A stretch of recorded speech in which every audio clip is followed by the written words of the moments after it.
I will say, this month is off to a better start for me in terms of movie watching than last year, at least. Okay. I've seen 5 movies as opposed to last year's none at this point. I mean, I would say that's a good thing, just because there's more interesting stuff for the most part. I don't even think that was the problem. I think it was just a case of I'm getting out more, so that's nice. Mm-hmm. Anyways, welcome to Under the Bridge, everybody. Welcome to Under the Bridge. I'm Cody, aka the Scarlet Troll. And I am Greg, aka Greg. And it's a lighter week than last week, fortunately. Hmm. Lighter in terms of actual amount of content, not necessarily the content itself. A lot of this is just how bad other people suck. Wait, people sucking in the various entertainment industries? Oh, perish the thought. Right, I could hardly believe it myself, but we're gonna start with perhaps some of the kings of terrible people. Activision Blizzard. Oh boy, what did they screw up this time? Well, one of World of Warcraft Classic's lead developers has been terminated after protesting a stack ranking policy and refusing to participate. A stack ranking policy. Yeah, basically, the policy requires that a certain percentage of employees be given worse reviews. What? Yeah. That's churlish. Can't even say, like, bad or stupid. That is just straight churlish. It's awful. It is very awful. And it would affect employees' profit sharing and have a negative impact on their chance for promotion. And there's a quota for that. Yeah. Who comes up with this nonsense? CEOs, probably. Hmm. According to the employee, Brian Birmingham, the policy is a directive that came from above Blizzard president Mike Ybarra and was implemented in 2020. Okay. There was significant pushback in 2021 that led Birmingham and others to believe the quota policy had been reversed, but it was not the case. Some managers at Blizzard reportedly tried to give themselves a developing rating in order to avoid having to give it to one of their team members, but in Birmingham's case was not an option, so he refused to do it, and in an email stated that it encourages competition between employees, sabotage of one another's work, a desire for people to find low-performing teams that they can be the best-performing worker on, and ultimately erodes trust and destroys creativity. All of those things are correct. Yes, all of those things are very accurate, because that's just basic human nature at that point. And he was terminated for it. So, meet the new Activision Blizzard, same as the old, I suppose. See, now, the part that I am genuinely struggling with is that usually when stupid decisions like that come up, it's because the higher-ups see it as, however, like, horrible it is for the people below them, it's typically a net positive for them in some way. I have an extremely hard time seeing how. Well, most likely a lot of raises and whatnot are merit-based. So it's basically forcing somebody to disqualify somebody else for a raise, probably. Ugh. I feel like that's just one of those things where, obviously, like, going out of your way to deny raises no matter what your method is super crappy no matter what. But if that's what you've got to go with, and I think then it's like, alright, you are, like, actually scraping the bottom of the barrel. Like, there's no disguising, like, what's trying to be done at that point. Straight evil, if I'm honest. Very much so. Just, ugh. Every time I think to myself, you know what, maybe I'll fire my World of Warcraft back up. Something like that happens. Boy, howdy. Yes. Here we see Activision repeating many similar errors that literally led to their company's creation. So, that's funny, but it's mostly sad. Yeah. It would be funny if it weren't so sad. Yeah. As a wise, murderous robot once said. Computer? Operating system. What is GLaDOS? Sentient operating system? Yeah, alright, we'll call it that. Yeah. Are you ready for one of the most bizarre-sounding attempts at an interconnected franchise I've ever heard of? Oh, the Mattel Cinematic Universe is happening? Not that one. Alright, then what is it? Amazon is putting together a Tomb Raider franchise. Really? Yes. Okay. They have teamed with DJ2 Entertainment for a rights deal to make a Tomb Raider feature film, a announced TV series from Phoebe Waller-Bridge, and at least one video game, all of which are supposed to be connected. These are all things that have already happened. Yeah, but now they're connected. Okay, like, I guess movie, well, we've already gotten one of those. TV show. I'm pretty sure there was at least an attempt at a Tomb Raider TV show. I don't think one ever got off the ground. Fair. But it's like, those two things, like, okay, that's kind of stupid, but whatever. It's like, and a video game is like, that's the whole reason the series exists! That's what it is! That is what it is! This is the thing, you stupid... I think the even weirder part is trying to build out a big interconnected franchise when, okay, I'm not the biggest Tomb Raider fan, I'll admit, but aren't they all based around one character? Yes. And, like, her various shenanigans. Isn't that like trying to make a, I don't know, Superman universe where it's all just Superman?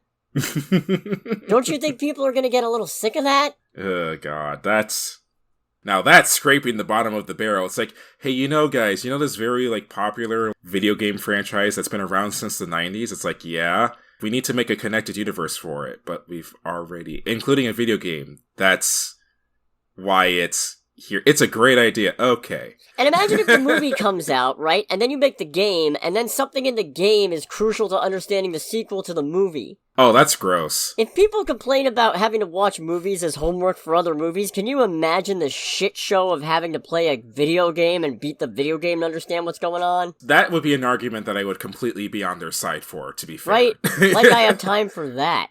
Yeah. What a crazy idea. I mean, I guess I'll still watch it. I need to play the old games first. I might watch the movie, not play the game. Oh, fair. Maybe I'll play the game, I don't know. So does that mean they're gonna have whoever they get to play Lara Croft, is she gonna voice her in the game too? I should hope so. I would imagine so, yeah. Are they gonna have her like mocap or something? Something, they'll figure it out. I don't know. This is weird. Very. This is really weird. So, this is news that's going to be dated as soon as it comes out. But, we are expected to get updates on James Gunn and Peter Safran's plans for the DC Universe tomorrow, which means January 31st.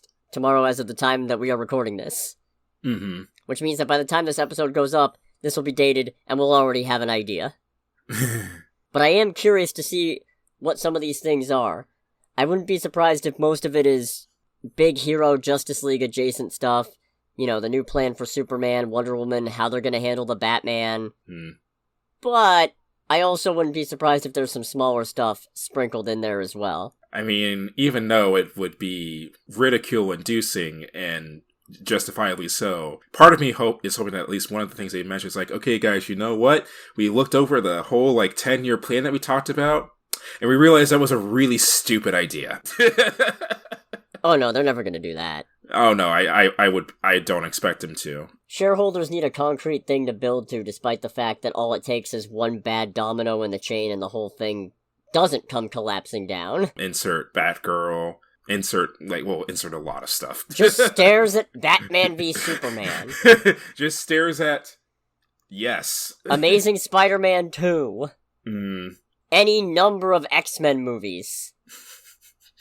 Well, hopefully whatever they come up with, or at least describe, if nothing else, inspires confidence that these guys have a solid plan, especially with all the nuttiness that's still going on with Warner Brothers right now. Tell you what, though, I'd sell my soul for a Plastic Man movie. I'm sure you've talked about it before, but I don't know who that is. He's basically like a living Looney Tunes character. That sounds terrifying. Oh yeah, no.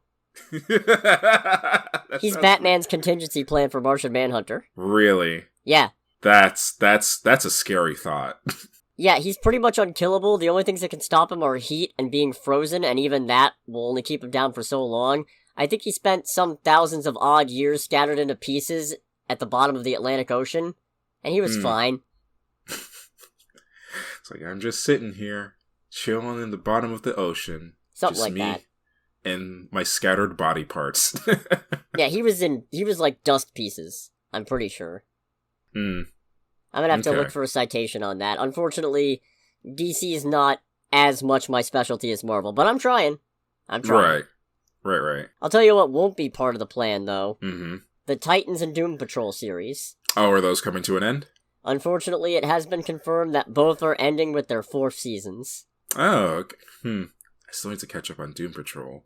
Same. And I haven't watched any of the Titans. Me neither. No interest. I know they say don't judge a book by its cover, but as soon as the first trailer had Robin saying, "Fuck Batman," it's like, come on. That's just edgy. Although, on the same token, I will say props to Titans especially for lasting 4 seasons. Yeah, good job to both of them, because, you know, Titans look kind of low budget based on the trailer, and Doom Patrol is weird. It's sad. It's weird and wacky and depressing. Mm-hmm. Apparently, both productions were made aware that these would be their final seasons, so they're going to have definitive endings and not cliffhangers, which is good. Good. Yeah, it's good that they weren't just kind of told last minute. People then proceeded to give James Gunn crap about it on Twitter, and he mentioned that the decision predates them. Which, yeah, makes sense. Yeah, that's. I feel like that's not the kind of thing that's just cooked up right away as soon as he took office. Or took over. Yeah, the first thing we're gonna do, can Doom Patrol. I don't see that happening. Yeah, no. My first act. Blue Beetle and Booster Gold. My second act. Superman's pal, Jimmy Olsen. But sir, Zack Snyder shot him in the head. Did I stutter? But he's dead, sure. He's been shot in the... Interrupt me again, intern. See what happens. We got Oscar nominations. Oh, do we care about that?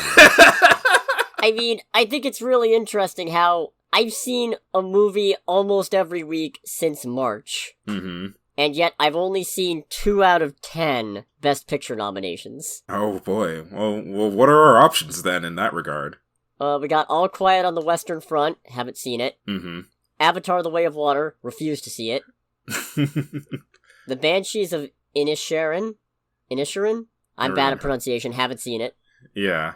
Elvis, haven't seen it. Everything Everywhere All at Once, did see it, like it quite a lot. Definitely deserves to be on here. The Fabelmans, didn't see it. Tar, didn't see it. Top Gun Maverick.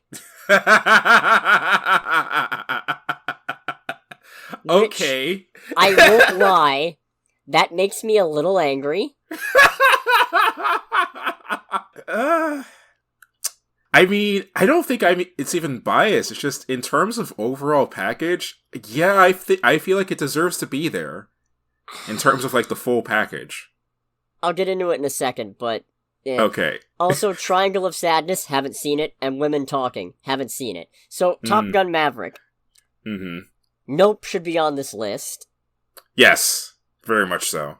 I don't think any Marvel movies really belong on the list this year, so I'm not mad about that. What I'm mad at is Top Gun Maverick feels like it's the kind of thing where so many popular movies don't get on here because it's popular, and I feel like Top Gun Maverick got a nomination because A, it's an 80s throwback with an actor who's been in the business a long time and champions practical effects, but also because it's a big budget crowd pleaser that doesn't have dinosaurs or superheroes in it.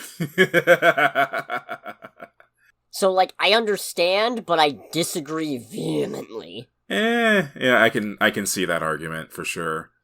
I still feel like in terms of overall like quality and whatnot, the movie's up there. But while I have also only seen one of the nominations, that does, from what little I know about all the other ones, seem like the one that's there on popularity more than anything else. Even though, I do think that it's a good movie that at least deserves being mentioned in that same category. If it wins it, though, I will say that's bullshit. It's not winning. Yeah, it's never gonna win. If Top Gun Maverick wins, I don't know. I want to come up with something ridiculous that I'll do, but I can't think of anything that suitably reflects my incredulity that wouldn't kill me. I would probably, if anything, join you in being angry, because it's like, that's like one of my favorite recent movies, and even I would be like, no, not even close, guys. We also got, for Best Director, our nominations are Martin McDonagh for the Banshees of Inisherin? I son of a gun! I hate how bad I am with names of things. We'll just call the movie Dave. Banshees. We'll call it Banshees. Daniel Kwan and Daniel Scheinert for Everything Everywhere All at Once. Steven Spielberg for The Fabelmans. Todd Field for Tar. And Ruben Östlund for Triangle of Sadness. And I will confess, the Best Director category kind of confounds me a little bit, because I don't understand what makes Best Director. Yeah. if Best Movie is its own category. Yeah, that's... I feel like if you're gonna nominate someone for Best Director, then the only people who can nominate for that category, who are not the directors themselves, are people who have been, like, involved in that process and seen the director work, while still being completely objective by themselves. Yeah, I just don't understand what it's supposed to represent. Yeah. How are you supposed to quantify that? I mean, I guess, in a way, this is all really hard to quantify, but Best Director in particular is one of those things where I don't get it. Yeah, same. For Best Lead Actor, our nominees are Austin Butler for Elvis, Colin Farrell for Banshees, Brendan Fraser for The Whale, Paul Mescal for Aftersun, and Bill Nighy for Living. Best Lead Actress, we've got Cate Blanchett for Tar, Ana de Armas for Blonde, Andrea Riseborough for To Leslie, Michelle Williams for The Fabelmans, and Michelle Yeoh for Everything Everywhere All at Once. Best Supporting Actor, Brendan Gleeson for Banshees, Brian Tyree Henry for Causeway, Judd Hirsch for The Fabelmans, Barry Keoghan for Banshees, and Ke Huy Quan for Everything Everywhere All at Once. Best Supporting Actress, we got Angela Bassett for Black Panther Wakanda Forever. Okay. Hong Chow for The Whale, Kerry Condon for Banshees, and Jamie Lee Curtis and Stephanie Hsu for Everything Everywhere All at Once. And okay, I'm not going to go through the whole thing, but this one pisses me off a little bit. So, apparently how the Academy works is they consider any sequel to a movie an adapted screenplay. What? So, Glass Onion, a Knives Out mystery, got nominated for Best Adapted Screenplay purely because it's a sequel to Knives Out. Even though Knives Out would have been nominated for Original Movie. That's stupid. No, it's a Isn't movie. it? It's a film in its own right. Like, that's... This is not an adaptation, it is a sequel. It is a sequel. It is a standalone film. What? I hate it. Yeah, that's stupid.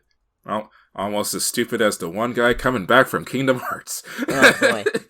Got me there. Yeah, if you want to find that out, check out the Unlimited Video Game store stream of Kingdom Hearts Melody of Memory, now on Twitch. Wink, wink. I do want to point out, The Batman got a few nominations for Best Sound, Best Visual Effects, and Best Makeup and Hairstyling. Yeah, I mean, I agree with all of those nominations very much so. I don't understand Best Sound, I'll admit.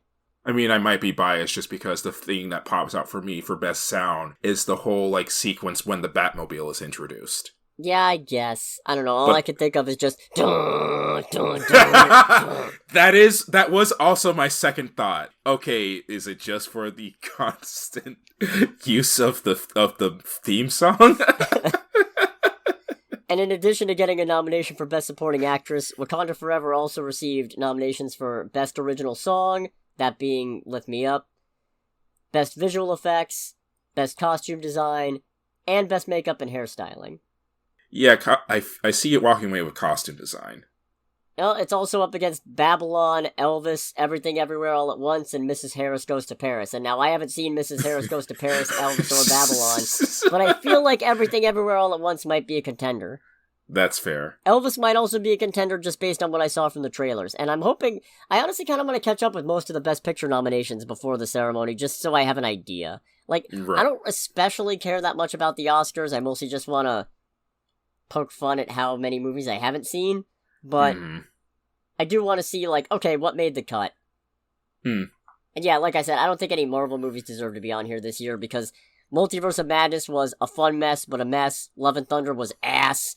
And Wakanda Forever deserves an award for still being a movie in the wake of everything that fucking happened leading up to it.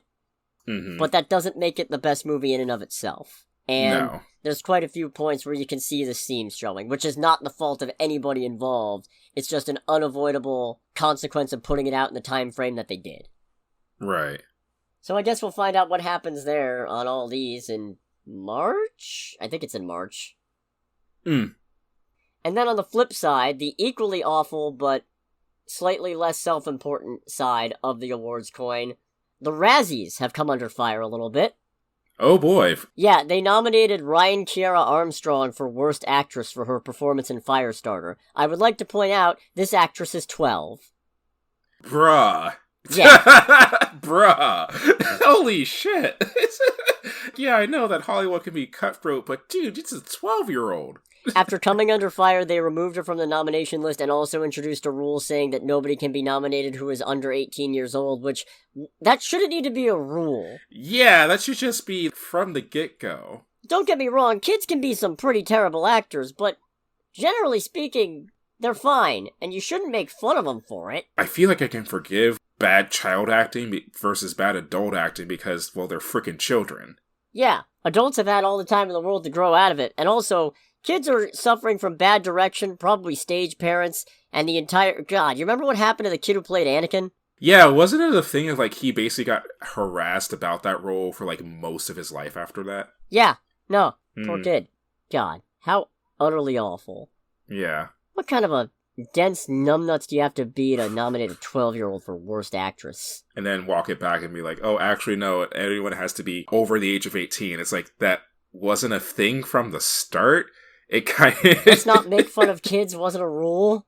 God, it kind of reminds me, in a slight apropos, it kind of reminds me of, like, when the pandemic was first hitting and when businesses were starting to open back up, all the businesses running ads about, like, oh, we go through and sanitize every single surface in our building. And it's like, okay, I understand why you're doing that, and I understand the current times, but there's a part of my brain that can't help but go, you're making a big deal about this now? Was this not an established thing first?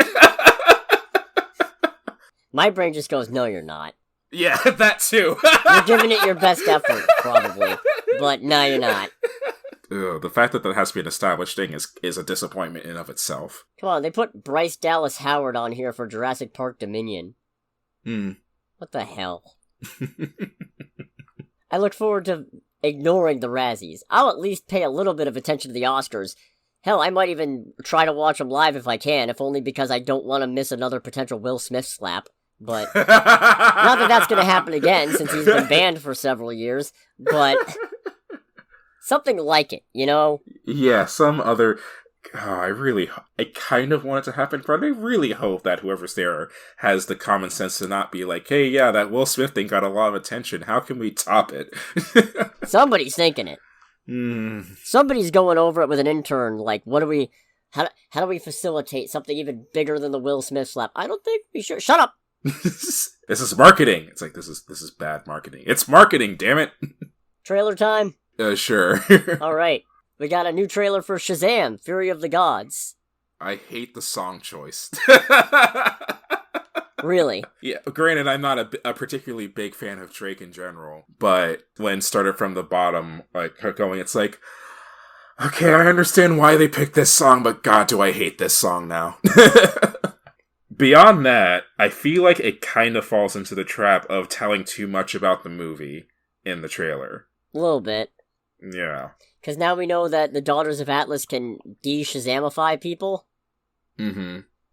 And also, I don't know what it's supposed to represent. Maybe it's the magic getting corrupted, or maybe it's him losing the magic, but Billy's outfit's looking a little Black Adam-y. Oh, you know what? I thought it was just the lighting in the last portion. No, because parts of it are still red. Hmm. But I don't know what that's supposed to mean.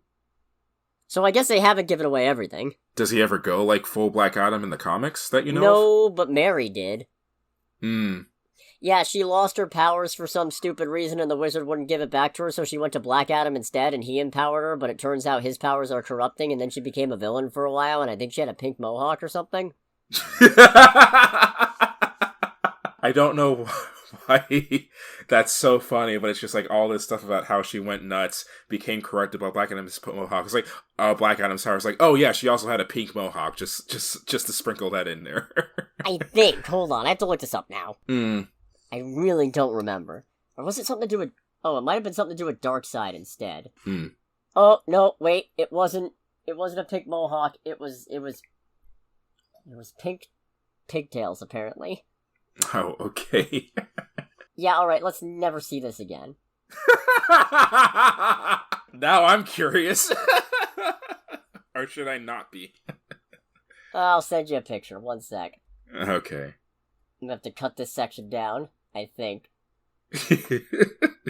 Oh man, why did I start this? Either that or insert the picture into the video format. I might, I don't know. Ugh. Yeah, right? Oh, that's ugly. Yeah, it might have been Darkseid related or something. Hmm. Oh, and Eclipso, I guess. Okay.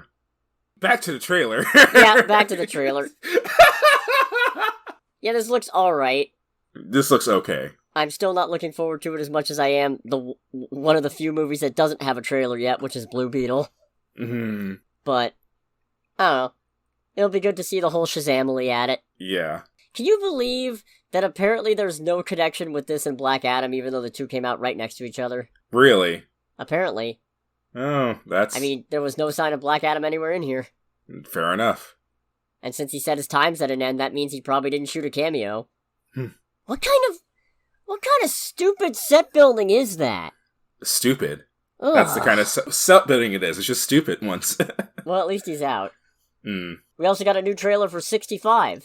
Still kind of not feeling it, strangely. This movie confuses me so much! Yeah, I'm usually all in for anything that has Adam Driver in it, but this is not one of them. Why is it prehistoric Earth? Yeah, that's the thing that I'm more curious about. It's like you've built a spaceship and you came across an uncharted island that was Earth 65 million years ago. Are they actually humans and they somehow traveled back in time somehow? Or are they aliens and this is like an Ancient Aliens type thing? God, I hope this isn't an Adam and Eve story because Adam Driver is way too old for Ariana Greenblatt.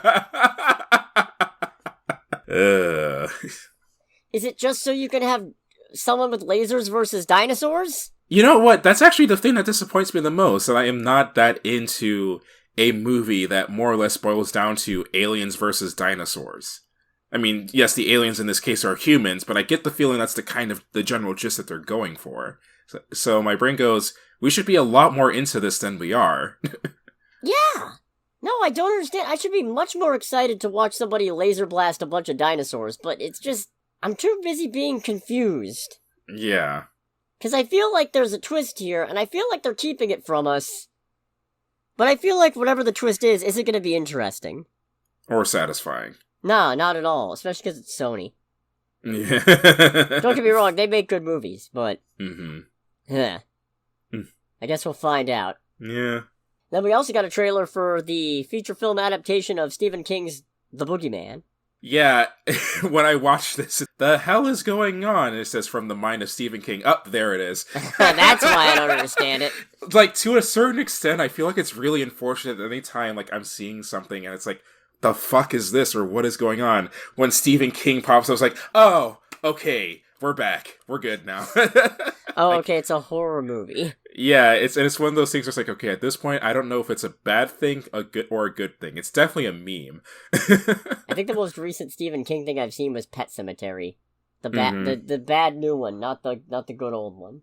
Right. I love Just Up the Road. I'm definitely interested in this. I don't know if I necessarily want to see it, but I'm interested in it. I am more interested in this than 65, and I think I might actually be more interested than I am in Shazam 2. I don't know, it's cool to have... I mean, I know it's based on a older piece of work, but it's like, yeah, a modern retelling of the fear of the Boogeyman and all that. Yeah, that sounds neat. Plus touching on that parental fear of you dismiss your kid's worries, and then it turns out there was something to it after all. Yeah, I'm interested in this. That's about the most I can give it right now. I find it really weird how the thumbnail has a pretty horrifying image of the Boogeyman, and as far as I could tell, that shot's not in the trailer. That's weird to me. Yeah. Very strange. But I do like me some good horror. I like me some bad horror. So whichever one this is, I win. Yeah, indeed. And now, this weekend's box office. Oh boy. I don't think it'll surprise anybody that Avatar: Way of Water is still top number one domestically. How many weeks has it been now? I forget, like 6? Okay. 6, 7? I don't know. I stopped keeping track. Fair. It has taken in $15.9 million domestically this weekend for a $620.8 million domestic total and is now sitting at $2.117 billion worldwide. I think it is now the 4th highest grossing movie of all time. Clap, clap, clap, clap, clap. Applause, applause. I guess I'm gonna have to watch both of them at some point before the third one comes out because now this isn't going anywhere, so okay. Second place, Puss in Boots: The Last Wish. $10.4 million domestically for a $140.7 million domestic total and $335.7 million worldwide. Very good for that. I still want to check it out at some point. I just don't know when I'm going to find the time between all the other things I want to catch up on. Oh boy. Oh, yes. This one's a bit of a surprise. In third place, the Hindi action thriller Pathaan took in $6.8 million domestically for an $8.5 million domestic total because it dropped on a Wednesday, and is currently sitting at $66.5 million worldwide. Okay. That's also one that now I feel like I have to check out, especially because I don't watch enough movies that aren't made here. Mm-hmm. God, The Ancestral was a weird time.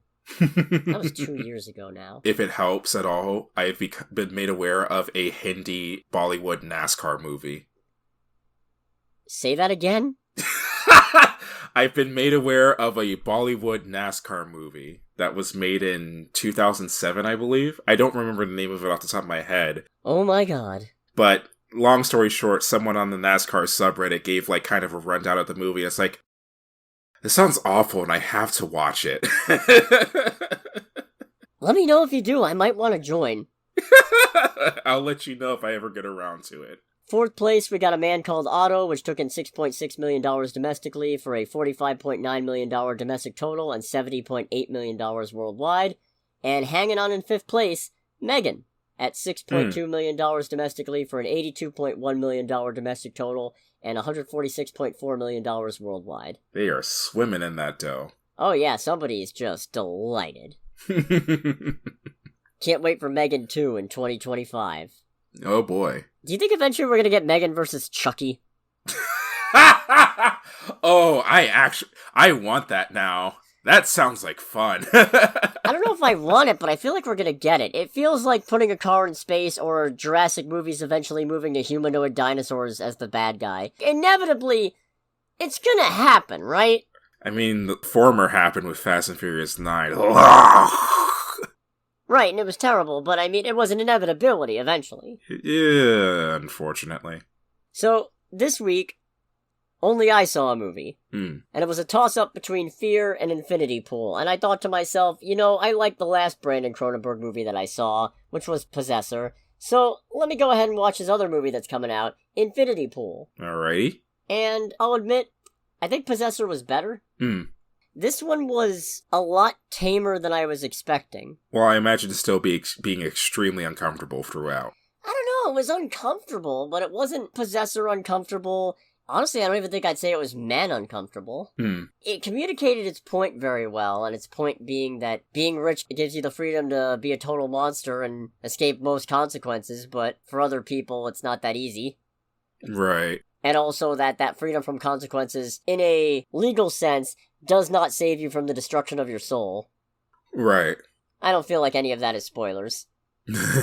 I mean, so what's the rundown of the movie, at least? A guy suffering from writer's block and his wife go to a resort in some country where apparently you're supposed to stay on the resort because the rest of the place is kind of a shithole and run down and you'll get mugged or something. And he runs into a fan of his previous book who, her and her husband convince him and his wife to go out on a drive outside of the resort with them. They get drunk, he's driving back to the resort, the lights give out, he ends up running someone over and killing them, gets arrested, turns out the punishment for killing somebody is execution, but this country has a thing where they can make an exact double of you that has all of your memories to stand in for you. Like, for your execution? Yeah.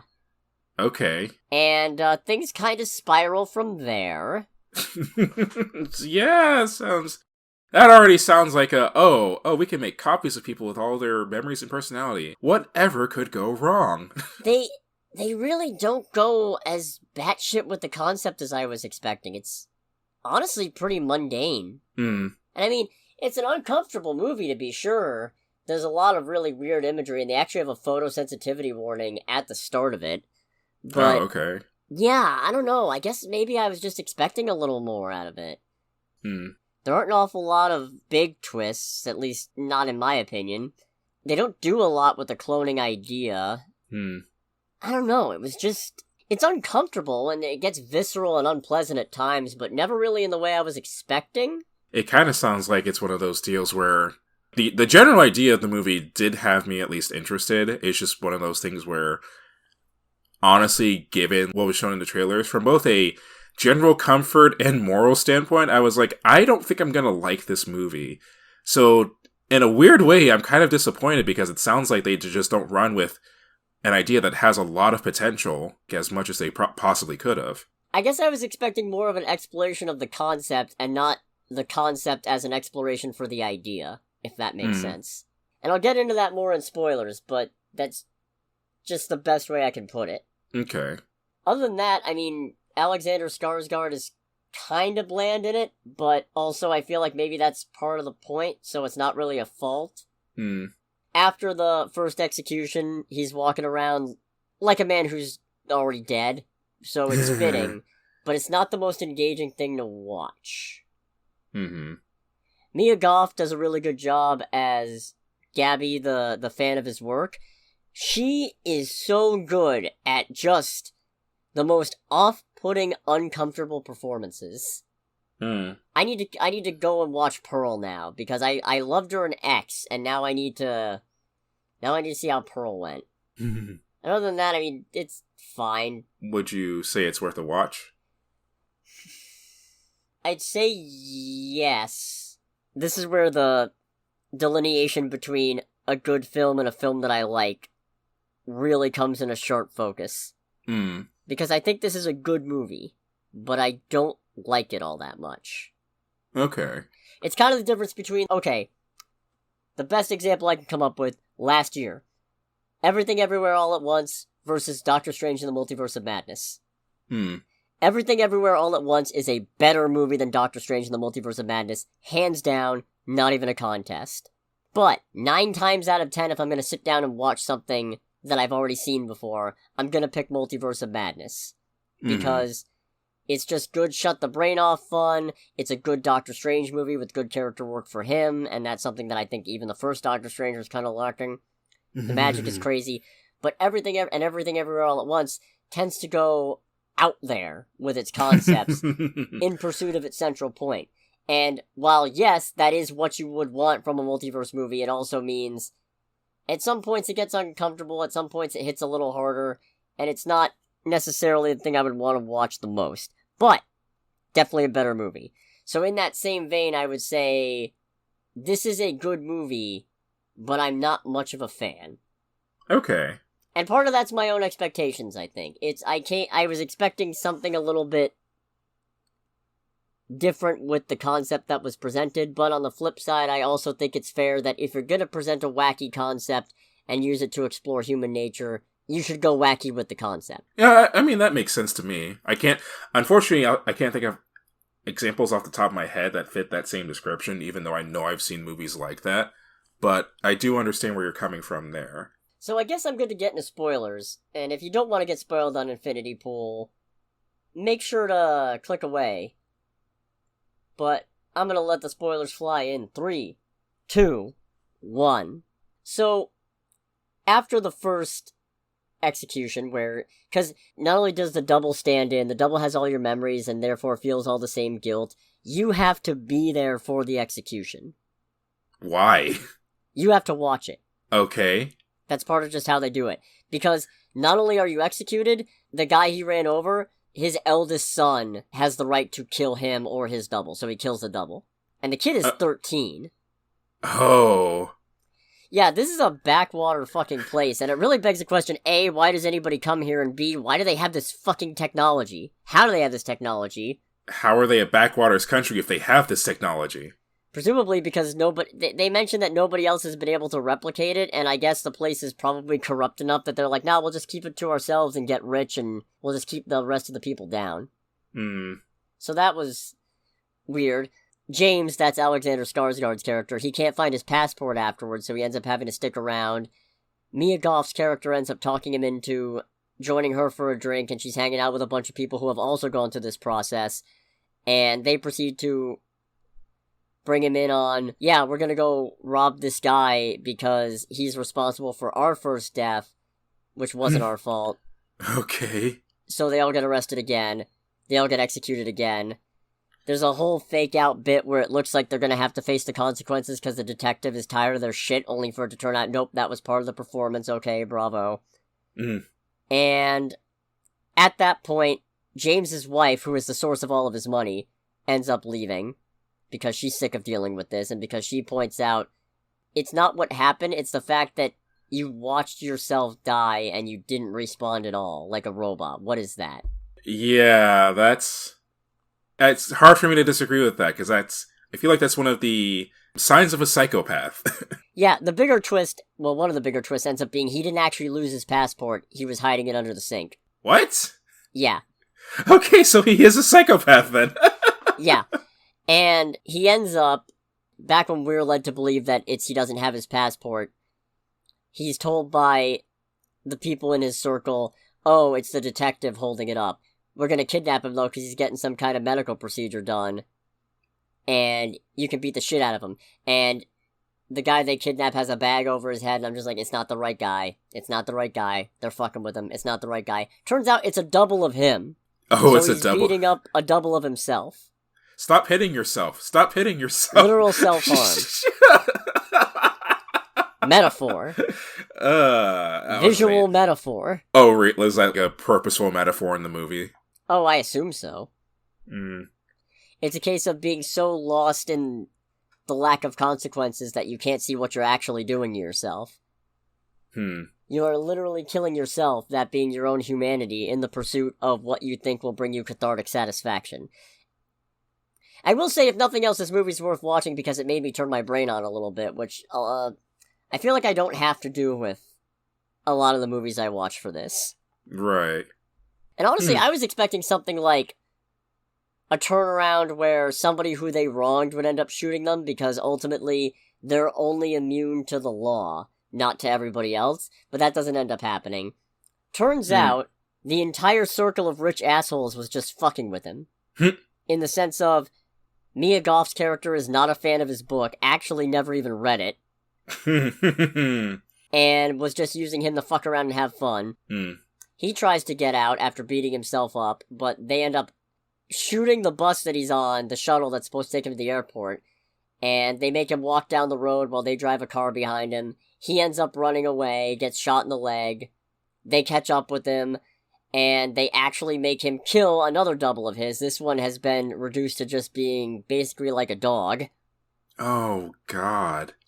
And at first he's like, no, I'm not going to do this, I'm not playing your game. And then the double starts attacking him, and instead of using the knife, which he tossed away, he ends up just beating this double of himself to death with his bare hands, caving in its skull.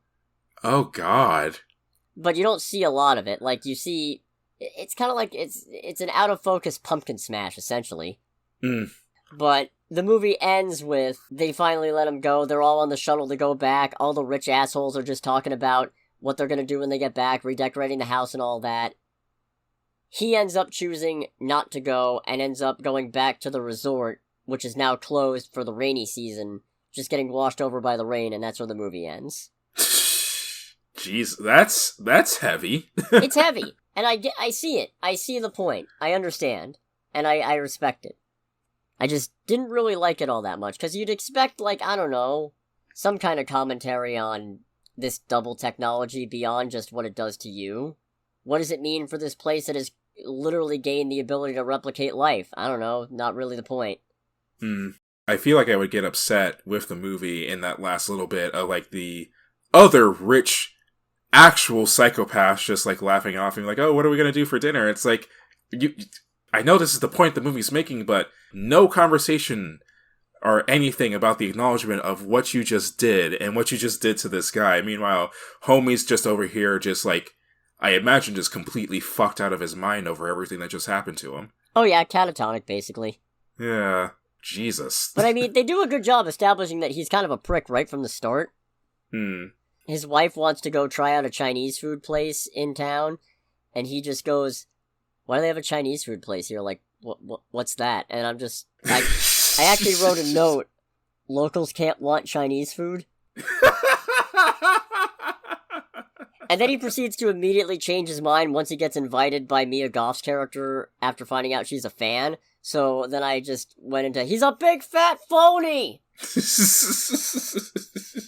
That's funny. So they do a good job making him an unsympathetic guy who you still kind of feel a little bad for being put through the ringer, but also, he's so dumb.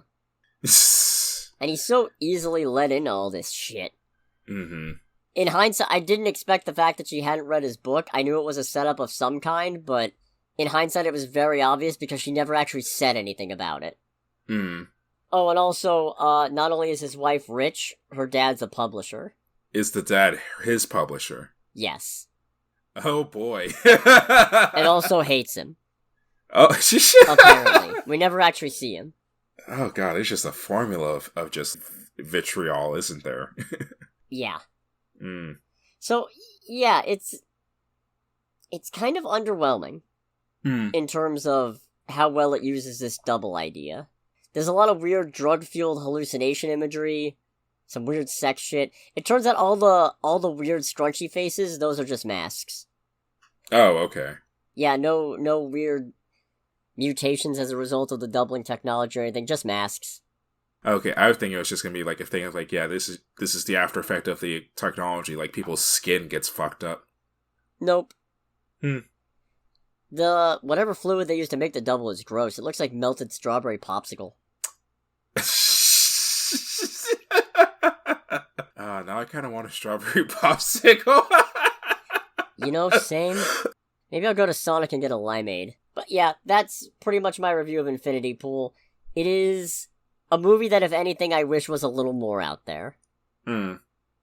But still good for the story it wants to tell and the message it wants to make. Okay. Next week, the triumphant return of M. Night Shyamalan. Because we're watching Knock at the Cabin. Is that the only thing that's really like of note that this week? Yeah, basically. Okay, and then yeah, let's do Knock at the Cabin. Let me just double check real quick to make sure. Oh, I guess this is also when 80 for Brady releases?